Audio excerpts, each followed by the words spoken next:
ایسی بچیاں ماں باپ یوز کرتے ہیں پیسے کمانے کے لیے۔ ڈاکٹر صاحبہ، ایک جانب تو ان کی بیٹی مر گئی ہے اور آپ ابھی بھی ان درندوں کو پروٹیکٹ کر رہی ہیں۔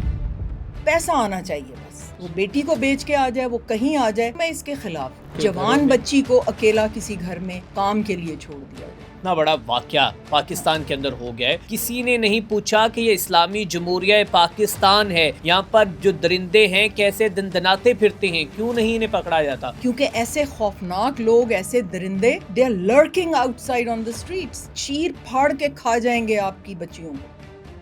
السلام علیکم to everyone, this is میاں ارسلان اینڈ ویلکم ٹو اندر پوڈ کاسٹ۔ ناظرین اکرام، گزشتہ دنوں سے سوشل میڈیا پر ایک ویڈیو وائرل ہو رہی ہے جس میں دیکھا جا سکتا ہے کہ ایک عائشہ نامی لڑکی جو ہے وہ ایک ہاسپٹل کے اندر دم توڑی ہے اور آخری وقت میں اپنا ایک وہ پیغام جو ہے وہ ریکارڈ کرواتی ہے، اور وہ ویڈیو سوشل میڈیا پر اس وقت جنگل میں آگ کی طرح پھیلی ہوئی ہے اور لوگ اس کے اوپر جو ہے وہ اپنی مختلف آراء کا اظہار کر رہے ہیں، اور لوگوں کا یہ کہنا ہے کہ یہ ایک کوئی نیا کیس پاکستان کے اندر نہیں بلکہ کئی ایسے کیسز جو ہیں وہ پاکستان میں آ رہے ہیں۔ معاملہ کیا ہوا کہ فیصل آباد سے تعلق رکھنے والی عائشہ نامی لڑکی، اس کے والدین اس کو ماڈل ٹاؤن کے ایک امیر گھرانے کے اندر کام کی غرض سے چھوڑتے ہیں کہ تاکہ گھر کے حالات خراب ہونے کی وجہ سے کہ ہماری بچی جو ہے وہاں سے کچھ کما کے لائے اور ہمارے گھر کا گزر بسر چل جائے۔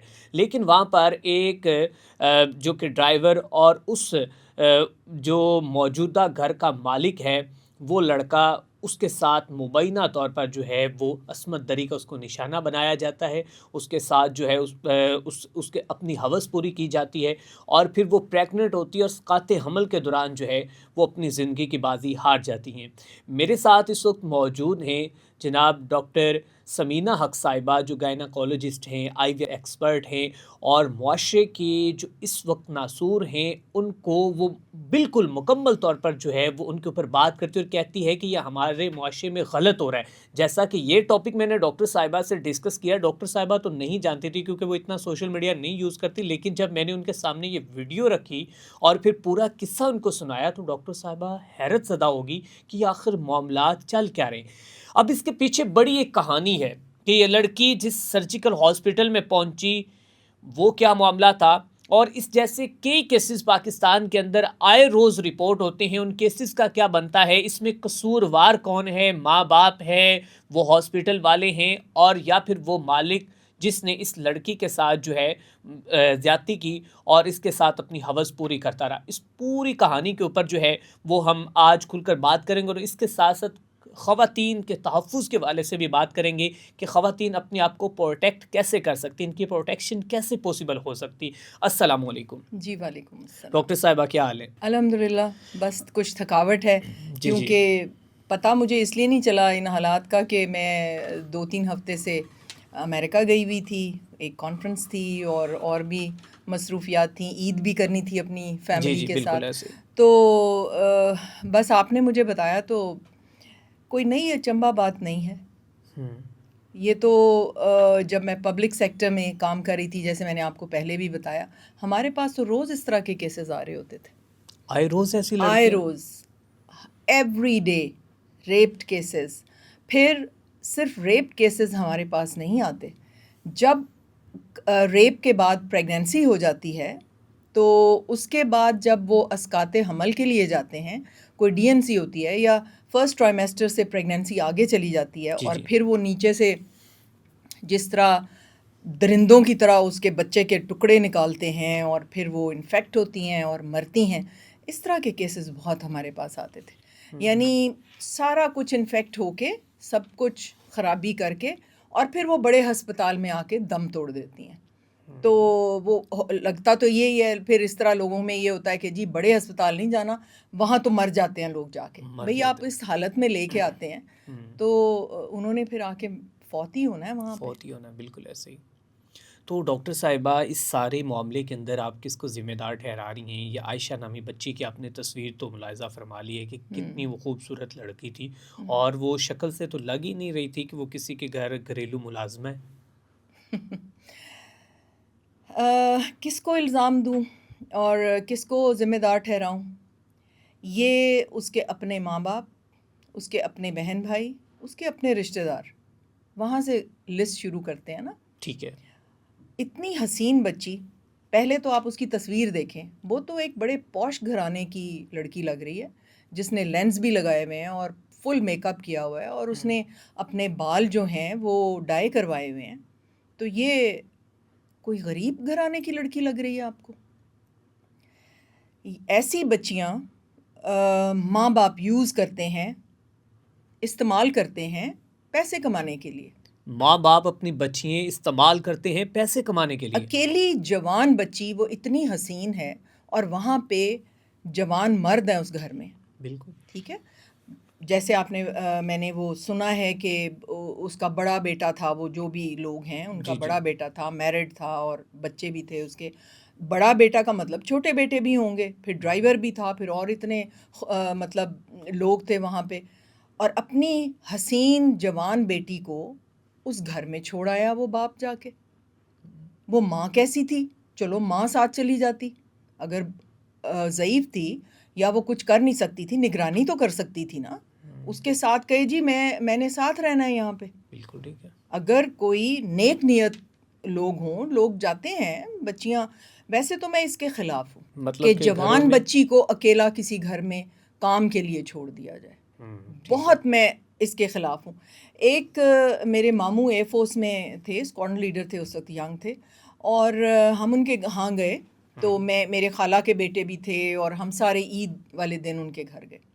آپ یقین کریں اس لڑکی سے کوئی پتہ نہیں 100 ٹائمز زیادہ حسین کوئی بچی آپ ذہن میں لے آئیں تو وہ ان کی وہاں پہ ہیلپر تھی، میڈ تھی. ٹھیک ہے.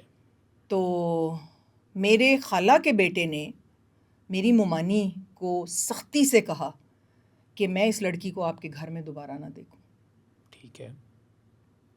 ٹھیک ہے. میرے ماموں بھی ینگ تھے، ان کے گھر ان کے دوست بھی آتے تھے اور لوگ بھی تھے. تو اس نے کہا کہ ہم لوگ بھی یہاں آئے ہوئے ہیں اور یہ آپ کی بچیوں سے زیادہ حسین لڑکی ہے، میں آپ کو اجازت نہیں دیتا کہ آپ اس لڑکی کو یہاں پہ رکھیں. ممانی سے انہوں نے کہا کہ please get this girl out of your house. دیکھیں کسی وقت بھی شیطان کسی کے اوپر آ سکتا ہے. تو یہ ماں باپ سب سے پہلے انوالوڈ ہے جنہوں نے اس جوان بچی کو ادھر چھوڑا. پھر وہ بچی اتنی ناسمجھ ہے، وہ اتنی چھوٹی ہے کہ اس کو تو آپ چند پیسے، اچھے لباس، اچھا کھانا، آپ اس پہ ہی آمادہ کر سکتے ہیں ہر کام کے لیے. بالکل صحیح کہہ رہے ہیں. اور آمادگی کے بغیر وہ یہاں تک نہیں پہنچ سکتی تھی. اگر ایک دفعہ کسی نے اس کے ساتھ ٹریس پاسنگ کی تھی، اس کو چھیڑا تھا یا کچھ تھا، اپنے ماں باپ کو بتاتی اور وہ وہاں سے اس کو لے جاتے. وہ تو وہاں موجود رہی ہے ملٹیپل ٹائمز. یعنی ایک دفعہ وہ اپنے بیان میں کہہ رہی ہے کہ مجھے ایک دفعہ پیریڈ مس ہوئے اور پریگننسی ٹیسٹ کیا تو ایک لائن آئی. اس کا مطلب ہے کہ وہ پریگننٹ نہیں تھی اس وقت. ٹھیک ہے. وہ کسی اور وجہ سے اس کے پیریڈ ڈیلے تھے، لیکن کیونکہ وہ یہ سب کچھ کر رہی تھی تو پہلا ان کے دماغ میں یہ آیا کہ شاید یہ پریگننٹ ہے. یہ سیکنڈ ٹائم جب اس نے گھر جا کے وہ چیک ویک کیا تو پھر پتہ لگا کہ وہ ماں نے کہا کہ پیٹ سخت ہے اور زیادہ بڑا ہوا ہے. تب ان کو پتہ لگا کہ وہ تو شاید کافی ایڈوانس پریگننسی ہو گئی تھی، یعنی سیکنڈ ٹرائمیسٹر کا کچھ شروعات ہو چکا تھا. ٹھیک ہے. اور پھر جب سیکنڈ ٹرائمیسٹر میں آپ جاتے ہیں اور پھر آپ گندے مندے اوزاروں سے اور پھر اس طرح کرتے ہیں تو پھر تو ڈیتھ ہی ہونی ہے نا. تو ڈاکٹر صاحب آپ کیا سمجھتی ہیں کہ اس کے یہاں پر لوگ یہ بھی آپ کے اوپر بھی تنقید کریں گے کہ ڈاکٹر صاحبہ آپ کیا سمجھیں جو غربت ہے، جو مفلسی ہے، لوگوں کو کہاں سے کہاں تک پہنچا دیتی ہے. ان کے کوئی کمانے والا نہیں ہوگا، کوئی بھائی نہیں ہوگا، تو بچی کو انہوں نے اسی وجہ سے ہی کام پہ چھوڑا تھا کہ گھر کے کچھ حالات بہتر ہو جائیں گے. غربت نے تو غریب عوام کو جو ہے وہ کس طرح مارا ہوا ہے، تو لوگ تو یہ سوال کریں گے نا. تو یہاں پہ آپ کیا کہیں گے؟ دیکھیں ہمارے ملک میں زکوٰۃ، خیرات، صدقات، ہمارے ملک میں کوئی بندہ، میرا خیال یہ ہے کہ مطلب پرسنٹیج میں آپ کو بتا رہی ہوں، جیسے ہمارا ہمسایہ ملک ہے انڈیا، وہاں غربت اور وہاں پہ بھوک افلاس بہت زیادہ ہے. وہاں پہ زیادہ تر عوام جو ہیں وہ رات کو بھوکے سوتے ہیں. ہمارے ملک میں الحمدللہ ایسا نہیں ہے، کیونکہ ہمارے زکوٰۃ، خیرات، صدقات بہت زیادہ لوگ نکالتے ہیں. ایسا نہیں ہے کہ وہ کوئی بھوک افلاس سے وہ مطلب فوت ہونے لگے تھے، ایسا نہیں ہے. آپ اس کا ڈریس دیکھیں، آپ اس کے حالات دیکھیں، لینز لگے ہوئے ہیں, اس کے بال میڈ اپ ہیں, آپ دیکھیں تو صحیح اس کی تصویر. بالکل ٹھیک ہے. ٹھیک ہے, تو یہ اتنی بھوک افلاس نہیں تھی اس خاندان میں کہ وہ اپنی جوان بیٹی کو وہاں چھوڑ دیتے. ٹھیک ہے, تو یہ ایزی ہے نا, ہماری جو پستی ہے, ہماری دین کے حساب سے ہماری جو ہم اتنے پستی کی طرف چلے گئے ہیں کہ کسی کو حلال حرام پیسہ یا پیسہ آنا چاہیے بس. بالکل وہ بیٹی کو بیچ کے آ جائے, وہ کہیں آ جائے. اور یہ جو غربت میں جو لوگ ہیں وہ سب سے زیادہ دین سے دور ہیں, سب سے زیادہ دین سے دور ہیں. میرے چوکیدار کو اس دن وہ مطلب اب ہے کوئی 55-60 ایئرز کا ہے میرا گارڈ جو ہے. میں نے کہا کہ اشرف وہ یہ والے تم پڑھا کرو وظائف, یہ جو ذی الحج کے فرسٹ 10 days تھے. تو مجھے کہتا ہے جی میں تے قرآن نہیں پڑھیا ہویا. میں نے کہا تو نماز کیسے پڑھتے ہو تم؟ کہندا جی وہ میں رٹ لئی ہے تھوڑی جی. تو یہ تو حال ہے ہمارا. تو اس لیے یہ اور ایک بات میں آپ کو اس پلیٹ فارم سے یہ کرنا چاہتی ہوں کہ وہ ہاسپٹل جہاں اس کی ڈی این سی کی گئی یا جہاں اس کو مینیپولیٹ کیا گیا, جہاں سے وہ ورس ہو کے سروسز ہاسپٹل میں آئی, اس کو ہائی لائٹ کیوں نہیں کیا جا رہا؟ ڈاکٹر صاحبہ یہ بہت بڑا المیہ ہے, اس کے اوپر ہم نے ڈیٹیل سے بات کرنی, لیکن یہاں پر میرا سوال آپ سے یہ ہے کہ لوگ یہاں پر پھر بھی آپ کے اوپر ایک سوال اٹھائیں گے کہ ڈاکٹر صاحبہ ایک جانب تو ان کی بیٹی مر گئی ہے اور آپ ابھی بھی ان درندوں کو پروٹیکٹ کر رہی ہیں, اور آپ یہ کہہ رہی ہیں کہ وہی والدین قصوروار ہیں کہ جنہوں نے غربت کی وجہ سے اپنی بیٹی کو اس کوٹھی کے اندر, اس بنگلے کے اندر کیوں بھیجا. تو آپ ان جیسے درندوں کے بارے میں کیا کہتی ہیں کہ جو درندے جو ہیں وہ اس طرح, یہ ایک واقعہ نہیں ہے, اس جیسے کئی واقعات, کئی کیسز جو ہیں وہ سامنے آ چکے ہیں اور کئی ویڈیوز وائرل ہو چکی ہیں, لیکن ہوتا کچھ بھی نہیں. وہ اپنی جو کہ پیسوں سے, اپنے روپیوں سے جو ہے ان کی عزت کو بھی خرید لیتے ہیں, وہ فیصلوں کو بھی خرید لیتے ہیں, بہت کچھ. آپ ان درندوں کے حوالے سے کیا کہتی ہیں؟ تو جب پتہ ہے کہ درندے پھر رہے ہیں باہر, آپ کو پتہ ہے نا کہ درندے پھر رہے ہیں, یہ ہیومنز نہیں ہیں ہمارے ملک میں, یہ جانور ہیں, یہ خون خوار جانور ہیں. آپ مطلب شاید 100 آدمیوں میں سے شاید کوئی 5 یا 10 ایسے ہوں گے جو کسی بچی کے سر کے اوپر دوپٹہ دے کے اس کو پروٹیکشن میں لے لیں. آپ باہر نکال کے تو دیکھیں آدھی رات کو کسی جوان بچی کو, پھر آپ دیکھیں درندگی کا حال. بالکل ٹھیک ہے. 100% وہ غلط لوگوں کے ہاتھوں میں چلی جائے گی. بالکل ایسے. اس کے سر پہ دوپٹہ دینے والا آدھی رات کو کوئی نہیں آئے گا. بالکل ایسے. درندگی کا جو وہ ہے پرسنٹیج ہے, دین سے دوری جو ہے اور بے راہ روی اتنی زیادہ ہو چکی ہے ہمارے ملک میں کہ اپنی جوان بچیوں کو بچانا صرف اور صرف دین کے اوپر چل کے ہم بچا سکتے ہیں. You cover yourself. Sure. Cover جو ہے وہ ایک پروٹیکشن ہے آپ کی. بالکل ٹھیک ہے. آپ پروٹیکٹ کر لیتے ہیں. قیمتی پتھر, قیمتی جو چیز ہوتی ہے اس کو ہم کئی چیزوں میں چھپا کے رکھتے ہیں. جی بالکل. تو اگر آپ سمجھتے ہیں کہ آپ کی بیٹیاں قیمتی ہیں جی تو پھر ان کو چھپا کے رکھیں, لوگوں کی نظروں سے دور رکھیں. ٹھیک ہے. کیونکہ ایسے خوفناک لوگ, ایسے درندے, they are lurking outside on the streets. آپ کی چیر پھاڑ کے کھا جائیں گے آپ کی بچیوں کو.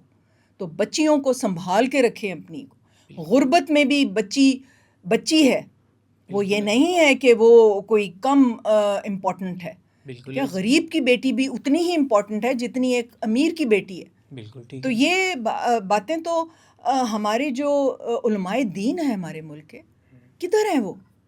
کیوں نہیں بیان آیا ان کا؟ کیوں نہیں ایک ایمرجنسی ڈکلیئر کی جاتی کہ ہم اس جو ہماری اخلاقی پستی ہے ہم اس پہ ایک ایمرجنسی ڈکلیئر کریں, ایک بگل بجائیں اور ہم سارے اکٹھے ہوں اور ہم اس کے لیے کچھ کریں.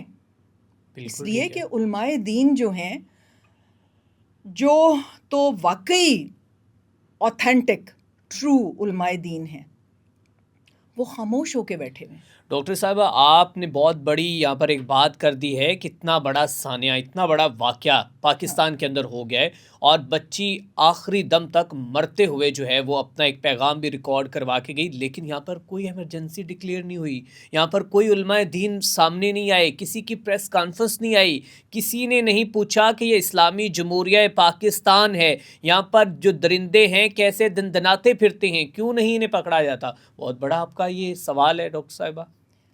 دیکھیں کوئی بیان تو ہے نا، یہ بالکل سب ٹھیک ہے، پولیٹیسائز ہوئے ہوئے ہیں نا، اس بالکل پولیٹیکل پارٹی اس پولیٹیکل، وہ ناراض نہ ہو جائے، یہ ناراض نہ ہو جائے، اللہ سبحانہ تعالیٰ ناراض ہو جائیں بے شک ان سے، ٹھیک ہے نا، اس کا یہ رسک لے رہے ہیں کیونکہ وہ نظر نہیں آ رہا نا، جس نے جو ہے، جو ہمیشہ ہے اور ہمیشہ رہے گا، اس کے سامنے آپ نے کھڑے ہونا ہے جا کے، بالکل آپ یا تو علماء دین کا لیبل اتار دیں اپنے اوپر سے، پھر شاید اللہ سبحانہ تعالیٰ آپ کے اوپر نرمی کریں کہ نہیں یہ تو تھے ہی نہیں اس منصب پہ۔ آپ اگر کسی منصب پہ بیٹھے ہیں، یہ آپ کے کندھوں پہ ذمہ داری اللہ سبحانہ تعالیٰ نے ڈالی، جتنا بڑا منصب اتنی زیادہ آپ کی اکاؤنٹیبلٹی ہونی ہے قیامت والے دن۔ بالکل ٹھیک، آپ جو گھر کا سربراہ ہے اس کی اکاؤنٹیبلٹی سب سے زیادہ ہونی ہے، اس کی اتھارٹی تو دنیا میں ہے، وہ اتھارٹی استعمال کر رہا ہے، بالکل ایسے نو، کسی ادارے کا جو سب سے اوپر افسر ہے اس کی اکاؤنٹیبلٹی بڑی سیویئر ہونی ہے۔ بالکل ایسے میں تو اگر مجھے کوئی کہتا نا تم سپریم کورٹ کی ہائیسٹ جج بن جاؤ تو میں معذرت کر لیتی کہ اللہ کے بعد میں نے فیصلے کرنے، نو، میں کیا جواب دوں گی اپنے اللہ کو کہ میں غلط فیصلہ کر کے آئی ہوں دنیا میں تو معافی مانگ لیتی، میں تو ہٹ جاتی اس منصب سے، مجھے کوئی ایسا منصب دے دیتا، علماء دین کا لیبل لگا دیتا کوئی، تو میں تو معافی مانگ لیتی۔ یقین کریں میں میڈیکل کالج میں جب میں انیٹمی میں جب ٹیچ کرتی تھی ایز ایسوسیٹ اسسٹنٹ پروفیسر، تو میں جب امتحان لے رہی ہوتی تھی اسٹوڈنٹس کا، یقین کریں کہ مجھے نمبر لگاتے ہوئے اتنی مشکل ہوتی تھی کہ کیا میں زیادتی تو نہیں کر رہی اس کے ساتھ، میں فیل تو نہیں کر کے اس کے ساتھ زیادتی تو نہیں ہو رہی، یا جس کو میں نے فرسٹ کیا ہے جو سیکنڈ آیا ہے کیا وہ فرسٹ تو نہیں آنے کے قابل۔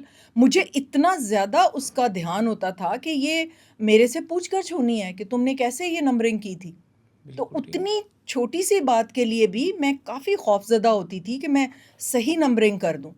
تو علماء دین جو یہاں پہ ٹھیکیدار بنے ہوئے ہیں، they are supposed to talk, they are supposed to lead the people، ایک گروپ، جیسے کہ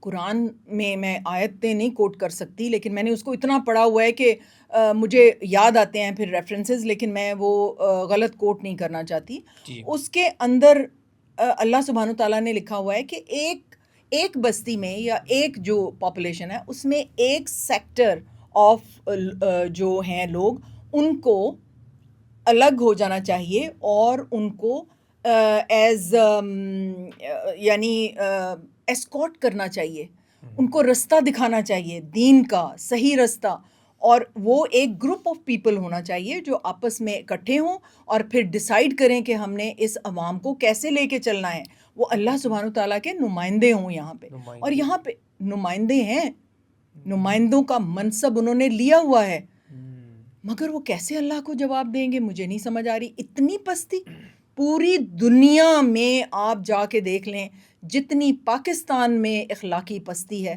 شاید ہی کسی اور ملک میں ہوگی۔ بالکل ٹھیک ہے ڈاکٹر صاحبہ، یہاں پر آپ نے یہ کہا کہ مجھے کبھی جج بننا پڑتا تو میرے تو ہاتھ کانپ جاتے ہاں، اور میں یہ کبھی بھی مطلب کہ میں اتنا یہ جو بھاری بوجھ ہے میں اٹھا ہی میں نہ سکتی۔ کبھی نہ لیتی۔ تو آج کے جو ججز ہیں، آج کے جو مولانا ہیں، آج کے جو فیصلہ ساز ہیں، جو آج جو لوگوں کی قسمت کے فیصلے کرنے والے ہیں، آپ کیا سمجھتی ہیں کہ وہ اپنی ذمہ داری پورے ایسن طریقے کے ساتھ نبھا رہی ہیں؟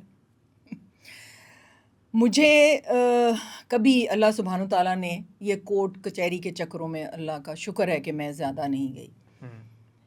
ہمارے والد، جیسے میں نے آپ کو بتایا کہ وہ بہت بڑے افسر تھے اور پاکستان ایئر فورس کی پہلی پریڈ 23 مارچ کی انہوں نے کمانڈ کی تھی۔ He was a brilliant air force officer. تو انہوں نے جب ہم ہائی کورٹ کے پاس سے کسی سڑک پہ سے گزرتے تھے نا تو ہمیں ہارن نہیں بجانے دیتے تھے، کہتے تھے آپ کو پتہ ہے یہ بڑا سیکریڈ علاقہ ہے، یہاں پہ فیصلے ہوتے ہیں لوگوں کے، اللہ سبحانہ تعالیٰ کے بعد یہاں پہ لوگ لوگوں کی قسمتوں کا فیصلہ کرتے ہیں. آپ نے یہاں ہارن نہیں بجانا, بڑی تمیز سے یہاں سے گزرنا ہے.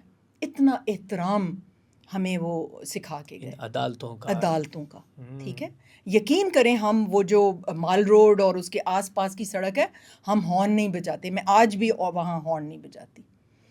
تو یہ تقدس ہمارے ذہن میں تھا کہ یہ تو بہت مقدس جگہ ہے. عدالتیں ہیں بالکل. اب میری پروموشن کا مسئلہ تھا, کسی نے فیک سرٹیفکیٹ بنا کے اور وہ میرا منصب جو تھا وہ اس نے اٹھا لیا میرے سے.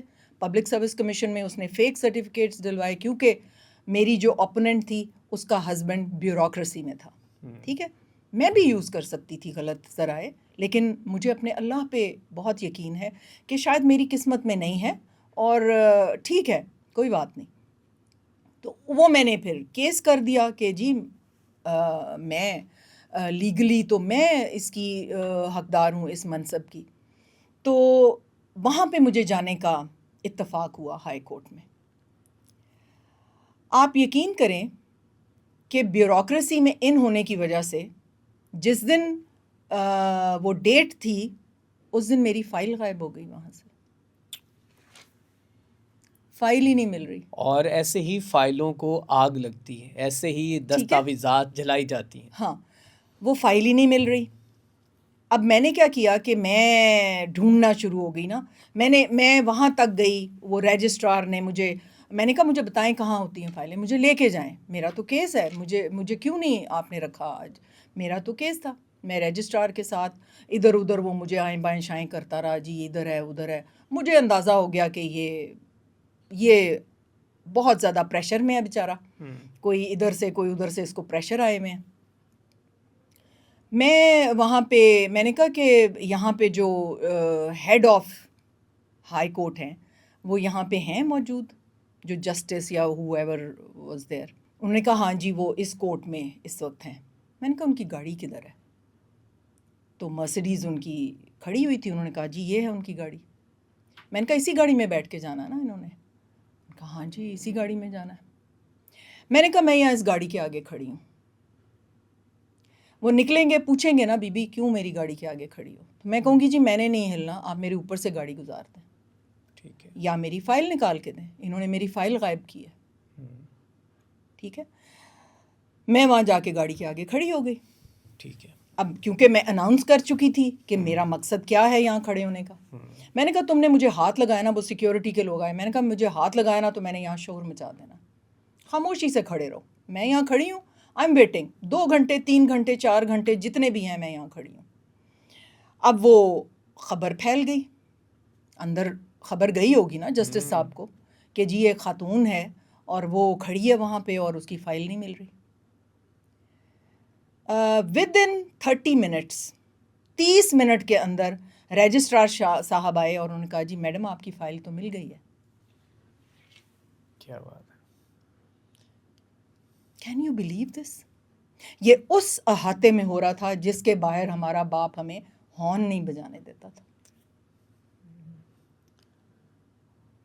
ٹھیک ہے, اور اس کیس میں خود جاتی تھی. ٹھیک ہے.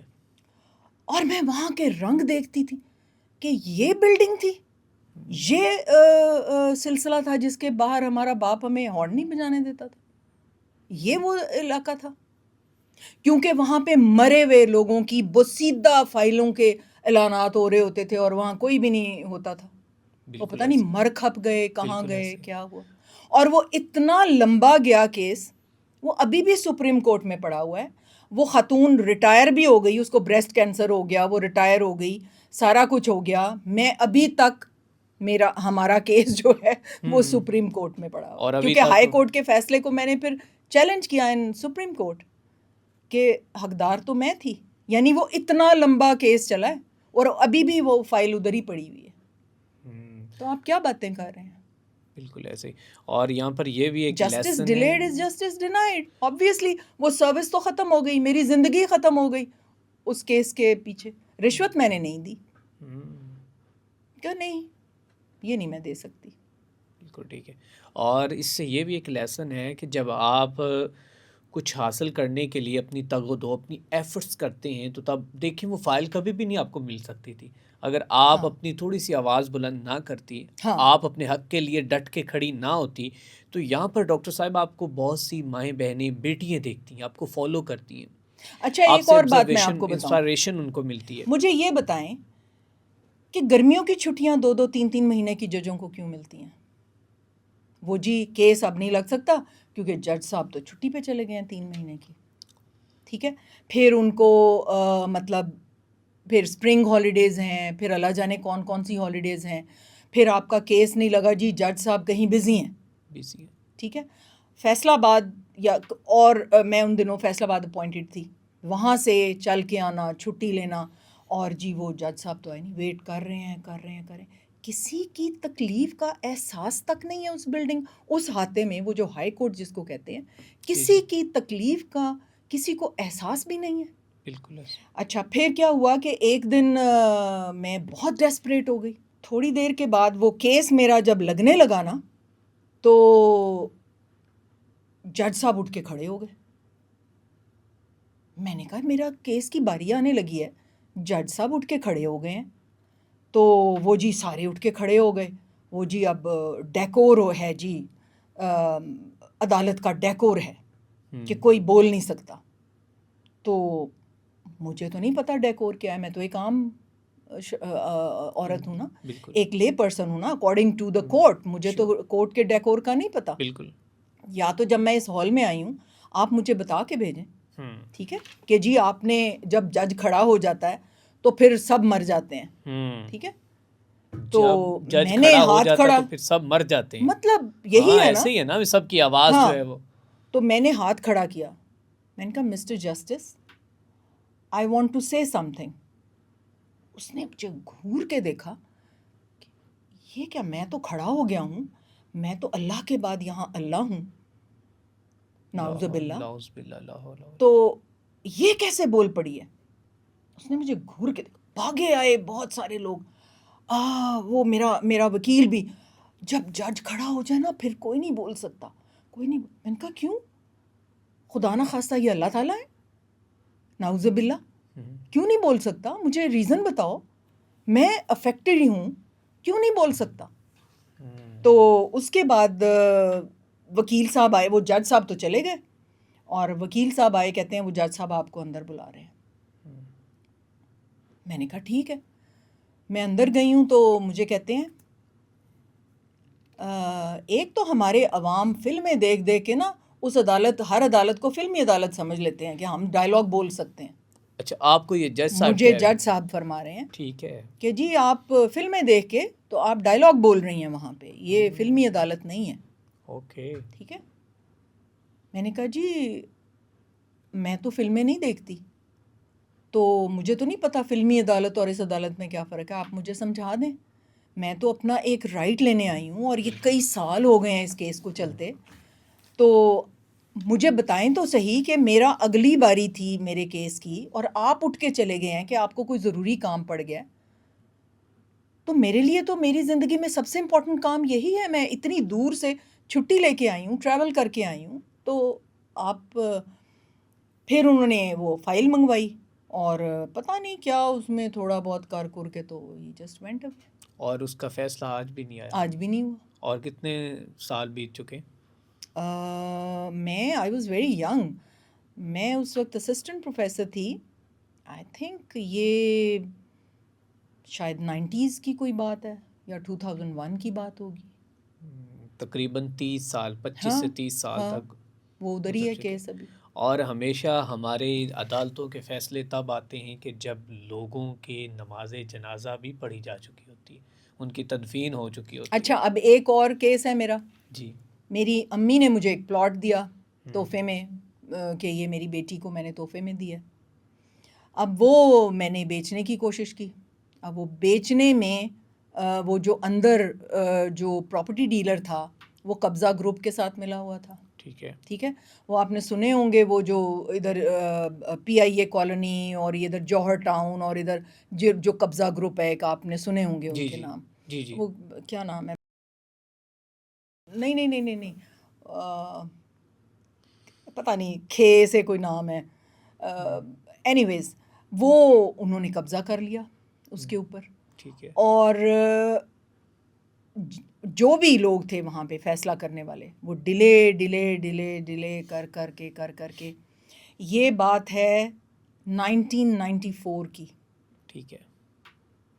30 سال ہو گئے ہیں اس کیس کو چلتے، اور وہ اب وہ بھی کیس سپریم کورٹ میں پڑا ہوا، اور اس کا بھی ابھی فیصلہ نہیں اس ہے. کا فیصلہ نہیں ہوا. وہ فرسٹ ہینڈ میری ماں نے وہ پلاٹ خریدا جب پی آئی اے کالونی بنی، اور اس کو میری ماں نے فرسٹ ہینڈ ہی میرے نام شفٹ کیا، اور اس کے باوجود I have lost the plot. تو ڈاکٹر صاحبہ آپ ان قبضہ گروپ کے نام تو بتائیں نا، تاکہ لوگوں کو تھوڑا سا آئیڈیا تو ہو. مجھے بھول گیا، پتہ نہیں کیا نام تھا، مجھے تو بھول ہی گیا. نہیں تو ہمیں تو اس کے اوپر آواز اٹھانی چاہیے. دیکھیں نا کہ آپ بھی چلے انفلوئنسر ہیں، لوگ آپ کو دیکھتے ہیں اور اچھا اثر و رسوخ ہے، ساری چیزیں، ایک اچھے گھرانے سے آپ کا تعلق ہے. اس کے باوجود اگر آپ جیسے لوگوں یعنی کے وہ حق کو جو ڈاکہ گروپ ہے مارا جا سکتا ہے، اگر آپ جیسے لوگوں کے، تو پھر یہ غریب لوگ ان کو تو کیڑے مکوڑے سے. بالکل کیڑے مکوڑے ہی ہیں. اگر میں جتنی اسٹرانگ فیملی سے ہوں، بالکل مجھے آئیڈیا ہے. اور اب آپ یہ دیکھیں کہ وہ جو قبضہ گروپ ہے اس کے آدھے لوگ نون لیگ سے الیکٹ ہو جاتے ہیں اور آدھے لوگ پی ٹی آئی سے الیکٹ ہو گئے. ادھر کی حکومت آئی تو وہ گروپ کام کر رہا ہے، اور ادھر کی حکومت آئی تو وہ گروپ کام کر رہا ہے. تو آپ کس کو کہیں گے؟ کس کو کہیں گے؟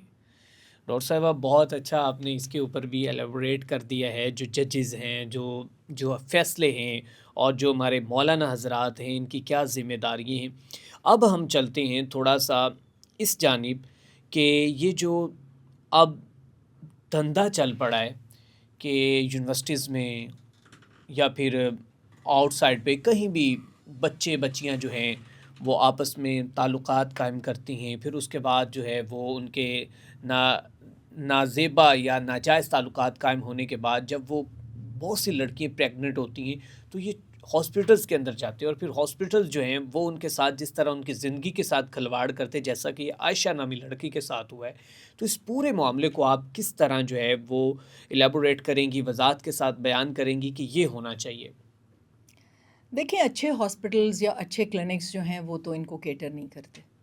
ٹھیک ہے. پھر یہ سیکنڈ ریٹ وہ جو اللیگل ابارشنز کرنے والے کلینکس ہوتے ہیں وہاں جاتی ہیں، اور اتنا یہ ڈیسپریشن میں ہوتی ہیں کہ اپنی زندگی پہ کھیلنے کو یہ مطلب اس سے گریز نہیں کرتی، because once they get pregnant اور اس سے وہ جان نہیں چھڑا رہی. دیکھیں ہمارے ملک میں اوور دا کاؤنٹر اب اتنی دوائیاں مل رہی ہیں کہ اگر 3-4 دن اوپر گئے ہیں اور پریگننسی ٹیسٹ پازیٹیو آ رہا ہے تو وہ تو اوور دا کاؤنٹر آپ آرام سے دوائیاں کھا کے، اور کتنے اسقاط حمل ہوتے ہیں یہ تو اللہ سبحانہ و تعالیٰ قیامت والے دن ہی ہمیں بتائیں گے کہ کیا ہو رہا تھا. ٹھیک ہے، اتنی زیادہ اللیگل ابارشنز جو کہ صرف گولی کھا کے چند دن اوپر ہو گئے، اور جو بیچاری نائب ہیں ان کو پتہ نہیں چلا اور کافی ہفتے اوپر چلے گئے، تو وہ پھر ان کلینکس پہ جاتی ہیں کیونکہ وہ گولیاں شولیاں کھا چکی ہوتی ہیں، اور وہ تھوڑا بہت بلیڈنگ ہو کے وہ پھر بھی پریگننسی جو ہے وہ ابارٹ نہیں ہوتی، تو دین دے لینڈ انٹو دیر. اب کئی بچیاں جو گھروں میں کام کرتی ہیں یا جو اداروں میں بچیاں کام کرتی ہیں جن کی کانسنٹ سے یہ سارا کچھ ہو رہا ہوتا ہے، وہ کچھ تو مطلب جیسے آپ سمجھیں کہ 70% کو کچھ نہیں ہوتا، وہ تو اور بہادر ہو جاتی ہیں. بالکل ٹھیک ہے نا، کہ لو جی ہم نے کرایا، ہمیں تو کچھ نہیں ہوا. لیکن وہ جو 25-30% موت کے منہ میں چلی جاتی ہیں، وہ تو جاتی ہیں، ہمیں پتہ ہے کہ وہ مرتی ہیں جا کے پھر. بالکل ایسے. تو یہ اس کے اوپر کوئی آواز نہیں ہے، کوئی این جی او اس کو ٹیک اپ نہیں کر رہی، کوئی چیز باہر نکل کے نہیں آ رہی. یہ انڈر ہینڈ اتنا خوفناک اور اتنا زیادہ مکروہ یہ سلسلہ ہے کہ آپ کی سوچ ہے. بالکل ٹھیک. اب میں آپ کو ایک اور قصہ سناتی ہوں. ہمارا ایک ڈرائیور تھا. جی. اب وہ اس نے اپنی بیٹی کی شادی کی، میرے پاس آیا، مجھے کہتا ہے کہ میری بیٹی حاملہ ہے، اور لیکن اس کی ساس نے الزام لگایا ہے کہ بچہ تو بڑا ہے. ٹھیک ہے. وقت سے زیادہ اس کی جسٹیشنل ایج زیادہ ہے، ڈاکٹر نے بتائی ہے. تو میں تو جی اپنی بیٹی کو واپس لے آئی ہوں. اتنا بڑا الزام، میری بیٹی تو اتنی نقاب میں رہتی ہے اور پردہ کرتی ہے اور چھوٹی عمر کی ہے، اور یہ کیسا الزام لگا دیا. میں نے تو اپنی بیٹی کو واپس نہیں بھیجنا. ٹھیک ہے. اب یہ بھی غلط الزام لگائے جاتے ہیں. اس میں 2 کیسز ہوتے ہیں. ٹھیک ہے. دیکھیں ہوتا یہ ہے کہ جب تاریخ رکھتے ہیں نا شادی کی، تو کیا کرتے ہیں کہ وہ جیسے ہی اس کے پیریڈ ختم ہوتے ہیں تقریباً اس وقت وہ شادی کی ڈیٹ رکھ دیتے ہیں. ٹھیک ہے. ماں جو ہے وہ بتائے گی اپنے ہسبینڈ کو کہ جی یہ اس طرح کر کے اس کے پیریڈ آنے ہیں، تو یہ فارغ ہو جائے تو بہتر ہوگا کہ وہ ذرا اس اسٹریس میں نہ رہے، تو ہم اس وقت اس کو بھیجیں گے. ٹھیک ہے. اب ہوتا کیا ہے کہ جیسے پیریڈ کی ڈیٹ ہے 1 اپریل، جی جی. اس کا ایگ ریلیز ہونا ہے 14 اپریل کو. ٹھیک ہے. ٹھیک ہو گیا. اب بلیڈنگ اس کی 7 ڈیز میں ختم ہو گئی. اب 1 کو پیریڈ شروع ہوئے، 6 یا 7 کو اس کی شادی ہو گئی. ٹھیک ہے. ٹھیک ہے. اب انڈا ریلیز ہوا 14ویں دن اور وہ پریگننٹ ہو گئی. اب جو ڈاکٹرز ڈیٹ نکالتے ہیں وہ اس کی 1 ڈے آف پیریڈ سے نکالتے ہیں، کیونکہ وہ ایک شیور ڈیٹ ہوتی ہے. ہمیں انڈا ریلیز ہونے کی ڈیٹ تو نہیں پتہ چل سکتی. وہ ایک شیور ڈیٹ ہوتی ہے کہ اس کو پیریڈ اس تاریخ کو آئے تھے، اور ہم اس حساب سے وہ تھوڑے سے ویک زیادہ، 1 یا 2 ویک زیادہ ہوتے ہیں جو ایکچول اس کی پریگننسی کی ہوتی ہے. یہ ایک پوری دنیا میں اس طرح ڈیٹ نکالی جاتی ہے. جیسے کہ اب اگر اس کو 1 اپریل کو اس کو آئے نا، تو 1 مئی کو اگر اس کو نہیں آئے، جی جیسے مئی کی 4 تاریخ ہو گئی ہے، جی جی. تو اس نے ٹیسٹ کیا تو پازیٹیو آ گیا. ٹھیک ہے. اب ایکچولی پریگننٹ تو وہ 14ویں دن ہوئی ہے. ٹھیک ہے. لیکن ڈاکٹر نکال رہا ہے 1 اپریل سے، تو وہ 2 ویکس ایکسٹرا اس میں ایڈ ہو گئے. تو اس نے ڈاکٹر نے کہنا ہے کہ یہ 5 ویکس پریگننٹ ہے. 5 ویکس. ٹھیک ہے. اوکے. تو وہ ساس کہے گی کہ 5 ویکس کیسے ہو گئے؟ 7 تاریخ کو تو شادی ہوئی ہے. بالکل صحیح. ٹھیک ہے. اور باقی رہ گئے 3 ہفتے، باقی اس مہینے کے 3 ہفتے رہ گئے نا. جی جی. اور چند دن اوپر ہو گئے تو چلو 3.5 ہفتے ہو گئے. تو یہ ڈاکٹر کیسے 5 ہفتے کا کہہ رہی ہے؟ ٹھیک ہے. یہ اتنی کنفیوژن ہوتی ہے کہ اس شریف بچی پہ غلط الزام لگ جاتے ہیں. بالکل ٹھیک ہے. تو ہمیں ڈاکٹرز کو بھی یہ بتانا چاہیے جی جی. کہ ساس کو بلا کے یہ بات سمجھائے بالکل ٹھیک ہے. کہ جی یہ بچہ ہے تو 3 ہفتے کا، لیکن کیونکہ ہمیں انڈا نکلنے کی ڈیٹ کا ہم شیور نہیں ہوتے، کبھی وہ لیٹ ہو جاتا ہے، کبھی پہلے نکل آتا ہے، تو ہم شیور ہونے کے لیے جسٹیشن ایج ہم لاسٹ LMP کو کہتے ہیں، لاسٹ مینسٹرل پیریڈ کی ڈیٹ کو ہم نکالتے ہیں اور 40 ویکس کرتے ہیں. ہوتی ہے ایکچوئل پریگننسی 38 ویک کی ہے، لیکن وہ 2 ویکس اس میں ایڈ ہو جاتے ہیں اوولیشن، ایگ ریلیز ہونے تک. ٹھیک ہے. تو یہ کنفیوژن میں بہت سی بچیوں کے گھر برباد ہوئے ہیں، بہت سی بچیوں کے گھر برباد ہوئے ہیں. تو میں نے سوچا، میں نے ڈرائیور کی بات سن کے مجھے لگا کہ شاید وہ ڈاکٹر نے اس طرح کیلکولیٹ کیا ہے اور اس بچی کی ساس کو بتایا ہے کہ جی یہ اس طرح یہ 5 ویکس پریگننٹ ہے یا 6 ویکس پریگننٹ ہے. تو وہ سوچ رہی ہے کہ گھر میں تو ہمارے 3 ہفتوں سے یہ آئی ہوئی ہے، تو 6 ہفتے کی پریگننسی کیسے ہو گئی؟ جی جی. ٹھیک ہے. لیکن جب میں نے اس کو دیکھا تو وہ تو 12 ہفتے کی پریگننسی تھی. ٹھیک ہے. تو مجھے تو یقین مجھے بھی ہو گیا کہ یہ تو بات گڑبڑ ہے. اب میں نے اس کی ماں کو بلایا. ٹھیک ہے. ابھی ڈرائیور کو میں نے نہیں بلایا. ٹھیک ہے. میں نے اس کی ماں کو بلایا. میں نے کہا جی ذرا بچی کو میرے سامنے بٹھائیں، آپ دونوں بیٹھیں اور میں آپ سے ذرا بات کرنا چاہتی ہوں. وہ ماں جو ہے اس کو نہیں پتا تھا کچھ بھی. ٹھیک ہے. وہ بچی کو ہی پتا تھا. ٹھیک ہے. میں نے اس ماں کے سامنے میں نے بچی کو کہا، میں نے کہا بیٹے مجھے بتاؤ کہ کون تھا. پہلے تو اس نے کوشش کی مجھے چکر دینے کی. میں نے کہا بیٹے چکر نہ دو، یہ بڑا کلیئر ہے، تو مجھے بتاؤ کہ کون تھا. تو وہ ماں تو اس کو کھانے والی نظروں سے دیکھے. ظاہر ہے اس کے لیے تو ایک نئی بات تھی. وہ تو پانی اس نے مانگا، بے ہوش ہونے لگی. تو میں نے کہا کہ آپ حوصلہ رکھیں، میں کسی کو نہیں بتاتی، لیکن آپ ذرا یہ پوچھیں تو صحیح ہم اس سے کہ کیا. جی جی. اس نے بتایا کہ جی میرا ٹیچر جہاں میں اکیڈمی میں پڑھنے جاتی تھی اس کے آفس میں ٹیبل کے پیچھے دے یوز ٹو ہیو، وہ کنڈی لگا لیتا تھا. اور کہتی ہے کہ پھر مجھے پیریڈ مس ہو گئے تو انہی دنوں میں میری شادی ہو گئی. تو اندر ہی معاملہ جو ہے وہ ہو گیا. تو وہ لڑکا جو تھا وہ اس کی پسند کی شادی تھی. ٹھیک ہے. اس نے اپنے ماں باپ کو کہہ دیا کہ میں نے اسی کو واپس لے کے آنا ہے، میں نے کسی اور سے شادی نہیں کرنی. ٹھیک ہے. مجھے نہیں فرق پڑتا وہ جو بھی ہے، یہ میرا ہی بچہ ہے، مجھے نہیں پتا. میں اس کو، یہ خوش قسمتی تھی میرے ڈرائیور کی کہ مطلب اس کو ایسا داماد مل گیا کہ اس کی. بالکل ایسا. پھر وہ کیا ہوا کہ they brought the girl home. وہ گھر انہوں نے تو نکال دیا لیکن وہ لڑکا ملتا رہا آ کے. ٹھیک ہے. پھر مجھے خبر ملی کہ جی وہ ڈرائیور نے کہا میڈم جی وہ بلڈ پریشر اینا ود گیا کہ بچہ پیٹ ہی فوت ہو گیا اور وہ ابورٹ ہو گیا. آئی ایم شیور کہ اس کی ماں نے کوئی چیز کھلائی ہوگی اس کو کہ ابورٹ ہو جائے یا کچھ ہو جائے. لیکن وہ بات اندر ہی پھر ختم ہو گئی اور وہ بچی پھر اپنے گھر کو چلی گئی. لیکن یہ ہو رہا ہے، یہ ہو رہا ہے اس معاشرے میں بہت. اور اکثر ایسے بھی واقعات آپ ڈاکٹر صاحبہ بتاتی ہیں کہ وہ میں آن اسکرین بتا بھی نہیں سکتی. ہاں میں نے پھر اس کو ڈرائیور کو تو نہیں بتایا. وہ ماں میرے پیر پڑ گئی کہ اس نے مجھے بھی قتل کر دینا ہے اور اس کو بھی قتل کر دینا ہے میرے ہسبینڈ نے. تو وہ بچی بھی کہے کہ میڈم مجھے مار دینا ہے اس نے، تو آپ نے نہیں بتانا. بالکل ٹھیک ہے. تو میں اس میں کیوں بتاتی بھی.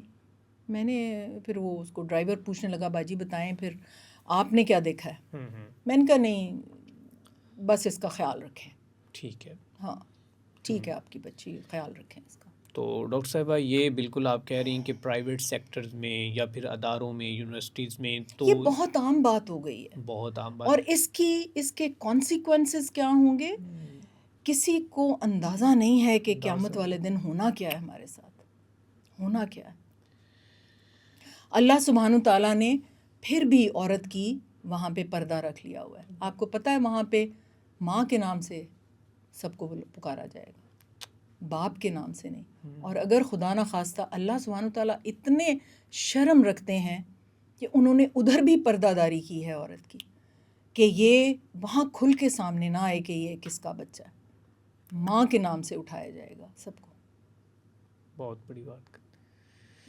تو ڈاکٹر صاحب آخر میں کیا پیغام دیں گی، کیا اس واقعے سے ہمیں سیکھنا چاہیے، کیا ہونا چاہیے؟ سیکھنا یہ چاہیے کہ اپنی 3 سال کی بچی کو بھی درندوں سے بچائیں. ہمارے پاس 6 ایئرز کی بچی ٹون، آپ سوچ نہیں سکتے کہ کس طرح وہ رپچرڈ آئی تھی ہمارے پاس، بلیڈر رپچرڈ، ہر چیز رپچرڈ. 6 سال کی بچی کو ریپ کا نشانہ بنایا جی. گیا. اور بنانے پھر والے ہمیں کون ریکنسٹرکٹ کرنا بنانے والے اتنا کون مشکل تھے؟ لگ رہا تھا. جی بنانے والے کون تھے اس کو ریپ کا نشانہ جو اس کے ساتھ؟ یہ تو ہمیں نہیں پتا، ہمارے پاس تو بچیاں آتی تھیں، ہمیں کیا پتا کون کرتا. ہم تو ایمرجنسی ریسیو کرتے تھے نا ہاسپٹل. اور پھر وہ پوری رات لگا کے اس کو پھر صحیح طرح ری اسٹچ کرنا. پھر وہ انفیکٹڈ اتنی ہوتی تھیں کہ سیپٹسیمیا، وہ کئی تو سیپٹسیمیا سے ہی مر جاتی ہیں، اتنا انفیکشن اندر گیا ہوتا. تو اپنی بچیوں کو کوئی بھی کتنی بھی ضروری ہو نان لینے، دہی لینے، فلاں لینے مت بھیجیں بازار میں. آپ کو کیا پتا کون اس کو کہاں ہاتھ لگا رہا ہے. بالکل ایسے. درندے ہیں یہاں، ہر کوئی 110% سمجھیں کہ درندے ہیں، سب درندے ہیں unless proved otherwise. unless proved otherwise. کوئی زمانہ تھا کہ ہر کوئی نیک ہے unless proved otherwise. ٹھیک ہے نا. اب ہے ہر کوئی درندہ ہے unless proved otherwise. اپنی بچیوں کو 3 سال کی کیا نیو بورن بچیوں کو، وہ میں نے آپ کو قصہ سنایا تھا نا جو لڑکا رکھا تھا، نیو بورن بچہ لڑکا اس کے پاس چھوڑ کے گئے ہوئے تھے اور وہ حرکتیں کر رہا تھا. تو اس لیے اپنے بچوں کو یا تو پیدا نہ کریں، اور اگر پیدا کرنا ہے تو ان کی پوری ذمہ داری لیں، اسپیشلی اپنی پھول جیسی بیٹیوں کو جو درندے لڑکنگ پھر رہے ہیں نا، لڑکنگ ہیں باہر سڑکوں کے اوپر. مت بھیجیں, غربت میں بھی مت بھیجیں. گھر میں بیٹھ کے کوئی سلائی کڑھائی کر لیں, آپ گھر میں کوئی کام لے آئیں, وہاں سے کمائی کر لیں. مت بھیجیں اپنی بچیوں کو. چھوٹے بچے آپ کو پتہ کس طرح مولیسٹ ہوتے ہیں. لڑکے جو یہ نہیں ہوتی ہیں ورک شاپس کے جی اندر جی بالکل اور حلوائی کی ہوٹلز دکانوں کے ہوٹلز اوپر, پہ ہوٹلز کے اوپر, آپ کو پتہ ہے وہ کیسے کیسے یوز ہوتے ہیں بیچارے. وہ کیا ایموشنل ٹراما لے کے جوان ہوتے ہیں, وہ کس طرح یوز ہوتے ہیں وہاں پہ. مت بھیجیں اپنے چھوٹے بچوں کو وہاں پہ, یا نگرانی میں رکھیں, یا گھر لا کے اس کو کوئی وہ دے دیں, یا کوئی ہنر سکھا دیں. ویسے تو آخر میں یہی پیغام ہے کہ خدا را اپنے بچوں کی حفاظت کرے. بالکل. وہ ایک وقت کی روٹی کھا لیں, چاہے ایک وقت میں بھوکے سو جائیں, ہاں, لیکن یہ جو ہے اپنی اولاد کے ساتھ ظلم نہ کریں. لیکن دیکھیں اگر آپ خود نیک ہیں اور سیدھے رستے پہ چلنے والے ہیں, دین کی سمجھ ہے آپ کو, تو اللہ سبحانہ تعالیٰ آپ کو بالکل نہیں چھوڑے گا. وہ چڑیوں کو دیکھیں, صبح صبح جاتی ہیں, رات کو دانہ سے بھر کے اپنا پیٹ آتی ہیں اور بچوں کو بھی دیتی ہیں. اللہ سبحانہ تعالیٰ کوئی نہ کوئی وسیلہ, آپ اللہ کے آگے سجدہ کریں, آپ کو اسی وقت کوئی وسیلہ مل جائے گا. میں آپ کو بتاتی ہوں, میرا ایک بڑا پیارا ورکر ہے, تو ایسے ہی میرا دل کیا کہ پتہ نہیں کیسے مہینے کا آخر ہے, کیسے یہ گزارا کر رہا ہوگا, تو اس کو تھوڑے سے میں نے بلا کے پیسے دے دیے. تو ہنسنے لگ پڑا. میں نے کہا کیوں ہنس رہے ہو؟ کہتا ہے ابھی مغرب کی نماز پڑھتے ہوئے نا میں سوچ رہا تھا کہ ابھی 4-5 دن ہے تنخواہ آنے میں, تو گھر میں بڑی ایک ضروری چیز چاہیے تھی میرے بچوں کو, تو میں سوچ رہا تھا یہ کہاں سے پورا ہوگا. پھر میں نے اللہ سے دعا کی. آپ دیکھو, اور اللہ نے آپ کے اللہ دل پہ یقین ہے نا اس کا, آپ کے دل میں رحم اب ڈالا, اور میرے دل میں اللہ نے مجھے ہاں وسیلہ بنا دیا. وسیلہ بنا دی. بالکل ایسے کہ آپ وہ سیلری سے پہلے ہی انہیں جو ہے وہ ہاں, اپنے, حالانکہ اس نے مانگے بھی نہیں آپ سے. نہیں مانگے, بالکل نہیں مانگے. بالکل ایسے ہی. تو ڈاکٹر صاحبہ ایک پیغام جو آخری خاص طور پر آپ جو مولانا حضرات کو پیغام دیتی ہیں, اور میں ایک بار پھر کہتا ہوں کہ میں اس پیغام کو جو ایک شارٹ ویڈیو کے اندر جو ہے میں اسے مطلب کہ اس کو کٹ کروا کے وہ اس کو میں خود پھیلانا چاہتا ہوں. کل میں آپ کو بتا رہا تھا کہ جو آپ بات کہہ رہی تھی, یہی ایک میٹنگ کے اندر ایک ہمارے وہ لوگوں میں بیٹھے بات ہو رہی تھی کہ ہمارے مولانا حضرات, ہمارے جو دیندار ہیں, ہمارے جو علماء حضرات ہیں, وہ کیا دے رہے ہیں خدا کے لیے. خطبوں کے اندر جو جمعے کے خطبے ہیں, وہاں پر کوئی ایسی چیز ان کو بتا دیں کہ چلو تھوڑی دیر کے لیے جو مسجد میں لوگ آتے وہ کچھ تو آپ سے سیکھ کے جائیں نا. دیکھیں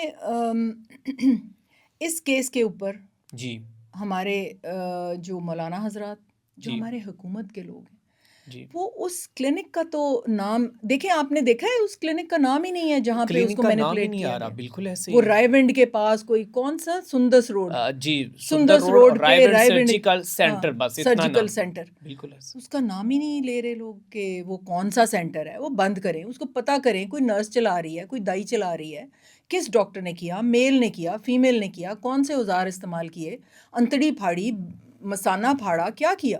بالکل ٹھیک ہے. ٹھیک ہے نا, کوئی منظر عام پہ نہیں آ رہا. ایسے ہی.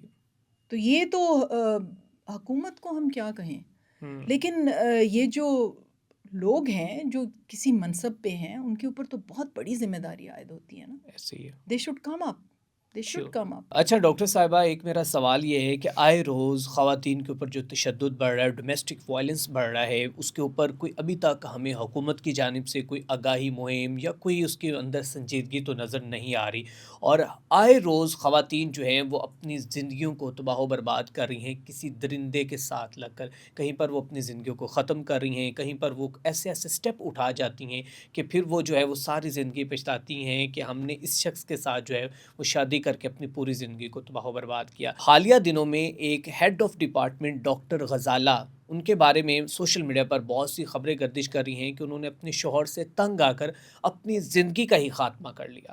اس واقعے کے پیچھے اصل کہانی کیا ہے کہ وہ ایک دیکھیں نا, ایک تو کہا جاتا ہے کہ اویئرنیس نہیں تھی جی, ویل ایجوکیٹڈ یہ گھرانہ نہیں تھا, ان کو آئیڈیا نہیں تھا.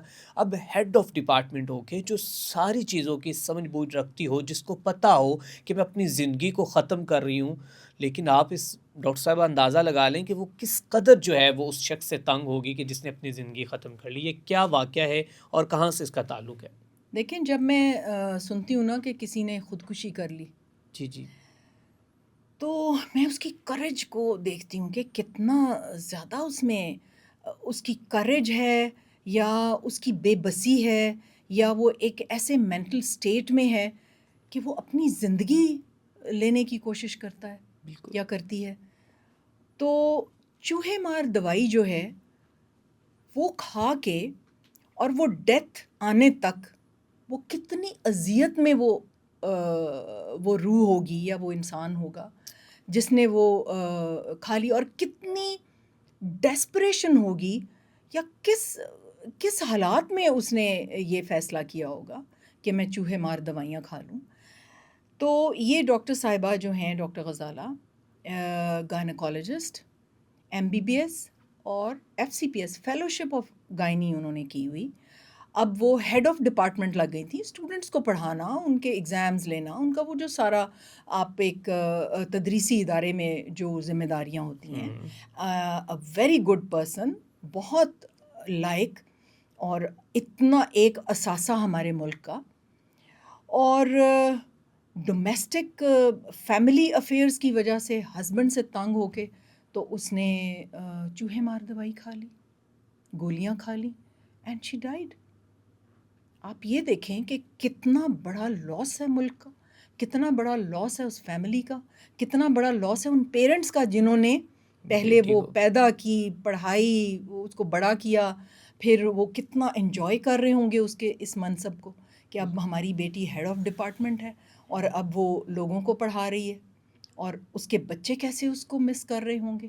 ایک درندہ صفت خامن مل گیا زندگی میں اس کو, اور وہ سارا کا سارا ڈاؤن دا ڈرین چلا گیا, اس کا ساری ایفرٹ, اس کے ماں باپ کی, اس کی فیملی کی ایفرٹ.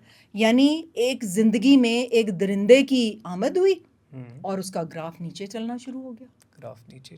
اور ڈاکٹر صاحبہ آپ کہتی ہیں کہ لوگوں کو اندازہ ہی نہیں ہے کہ ایک ڈاکٹر بننے میں کتنا وقت لگتا ہے, کتنی اس کو تکلیفیں, کتنی مصائب سے گزرنا پڑتا ہے اور کتنی ایفرٹس کرنی پڑتی ہیں. صرف ڈاکٹر نہیں, کنسلٹنٹ جب بن رہی ہوتی ہیں لڑکیاں, آپ یقین کریں وہی ٹائم ان کی شادی کا ہوتا ہے, وہی ٹائم پریگنینسیز کا ہوتا ہے, وہی ٹائم ایک نئی زندگی شروعات, پھر سسرال, پھر ان کے مطلب ایک ڈاکٹر یا ایک پروفیشنل عورت عام عورت کی طرح ہی سسرال کے وہ جو عتاب میں سے گزرتی ہے. ٹھیک ہے, وہ اس کو کوئی پریولیجز نہیں ہوتے. وہ کہتے ہیں جی اوور آل گیٹ کے باہر اتار کے آئیں آپ ادھر اب ایک عام عورت ہیں. ٹھیک ہے, اور وہ عام عورت نہیں رہتی, اس کی دولت پہ نظر, اس کے وہ ڈاکٹر بھی ہے, وہ ٹیچر بھی ہے اپنے بچوں کی, وہ مالج بھی ہے پورے خاندان کی, پورا خاندان جو ہے وہ اس سے فری آپریشن کروا رہا ہے, ہر چیز وہ کر رہی ہے, لیکن اس کے اوپر پریشرز اتنے زیادہ ہیں کہ جس کا کوئی حساب نہیں. پھر اس کو یہ بھی کہا جاتا ہے کہ بہتا سرتے نہ چڑھی, اپنی ڈاکٹری گیٹوں باہر چھڑ کے آئیں. بالکل. ٹھیک ہے, تو یہ پھر اس کو وہ ایک اچھی بیوی, ایک اچھی بہو بننے کی کوشش کرتی ہے کہ میرے اوپر یہ لیبل نہ لگ جائے کیونکہ یہ پڑھی لکھی ہے تو اس لیے ایسے کر رہی ہے. ٹھیک ہے, وہ پتہ نہیں کن کن فرنٹس کے اوپر لڑ رہی ہوتی ہے, کن کن جگہوں پہ وہ لڑ رہی ہوتی ہے, اور اس کے بعد اتنا اس نہج پہ پہنچا دینا اس کو. پھر آپ جب کنسلٹنٹ بن رہے ہوتے ہیں, آپ وہ جب آپ کا وائوا ہو رہا ہوتا ہے یا آپ نے 12 کنسلٹنٹس کو سیٹسفائی کرنا ہوتا ہے, تب جا کے آپ کو ڈگری ملتی ہے. پریکٹیکل میں, ریٹن میں علیحدہ آپ کو 60% مارکس لینے ہوتے ہیں, 60% پاس مارکس ہوتے ہیں فیلوشپ میں, اور اس کے بعد پھر آپ جا کے کنسلٹنٹ بنتے ہیں, پھر آپ فائٹ کرتے ہیں, پھر آپ پبلک سروس کمیشن کا ایگزام دیتے ہیں, پھر جا کے آپ ہیڈ آف ڈپارٹمنٹ لگتے ہیں. It's a full lifetime, 45-46 years کی ایج میں جا کے آپ ایک ہیڈ آف ڈپارٹمنٹ بنتے ہیں. یعنی ایک کنٹینیوس فائٹ ہے, ایک کنٹینیوس اسٹرگل ہے, ایک مطلب اتنی تگ و دو ہے کہ جس کا کوئی حساب نہیں. اور اس کے بعد آپ اپنی زندگی ختم کر لیں چوہے مار دوائی کھا کے. کس قدر اس کو اذیت پہنچاتا ہوگا مینٹلی, فزیکلی, ایموشنلی, کہ اس نے یہ فیصلہ کیا. ایک اتنی پڑھی لکھی اور اتنی اچھی لڑکی, اور اس نے اپنی زندگی کا خاتمہ کر دیا. اس کو یہ بھی خیال نہیں رہا کہ میرے ماں باپ کیا کریں گے, میرے بچے کیا کریں گے. وہ کس نہج پہ پہنچا دیا اس درندے نے اس کو کہ وہ اس نے اپنی جان ہی لے لی. بالکل ایسے ہی. تو کیا اس کو کوئی ابھی سزا بھی ہوئی ڈاکٹر صاحبہ یا نہیں کوئی اس کے اوپر؟ ابھی تو میرا خیال ہے 2-2.5 ہفتے ہوئے ہیں اس کیس کو.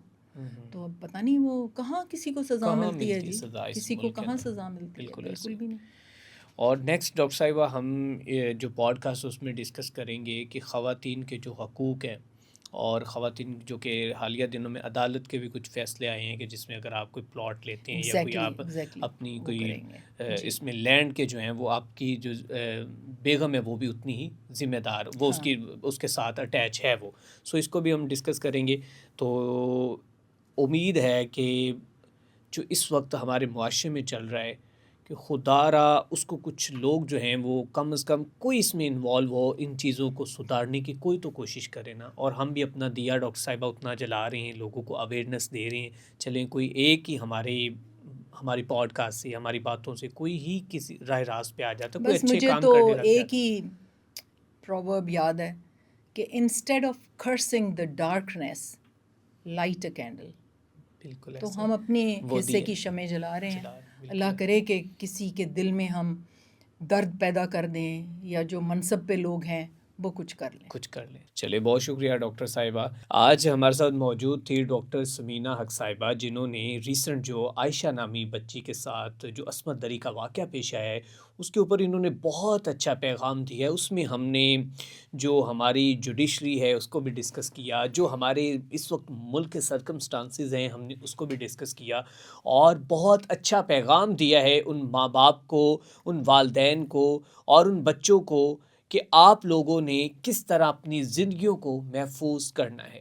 اس کے ساتھ اپنے میزبان میاں ارسلان کو دیجیے اجازت. اللہ نگہبان.